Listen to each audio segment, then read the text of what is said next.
Hello hi नमस्कार. मी धनश्री आपल्या नवीन food व्लॉगमध्ये तुमचं स्वागत करते.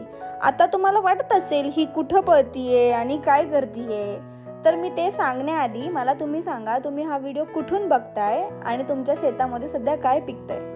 आता तुम्ही विचारशाल तुझ्या शेतामध्ये काय पिकते. माझ्या शेतामध्ये सोयाबीन पिकतायत. तर मी कोथिंबीर घेतेय. कोथिंबीर मी का घेते ते तुम्हाला नक्की नंतर कळेलच. पण माझ्या चेहऱ्यावरची सध्याची खुशी बघा. आपण मस्तपैकी मॅगी करतोय. पावसामध्ये मॅगी खायला तर प्रचंड आवडते. मी जिरा टाकला तेलामध्ये, नंतर मिरचीची फोडणी दिली, त्यानंतर कांदा चांगला गोल्डन परतून घेतला, नंतर टोमॅटो टाकून चांगलं जोपर्यंत गळत नाही ते तोपर्यंत परतून घेतल्यानंतर शिमला मिरची आणि वटाणे टाकले, नंतर हळद आणि मिरची पावडर टाकून चवीनुसार मीठ आणि पाणी टाकलं. त्यानंतर पाणी छान उकळी येतपर्यंत मी हे मॅगीचे मसाले आणि मेयोनीज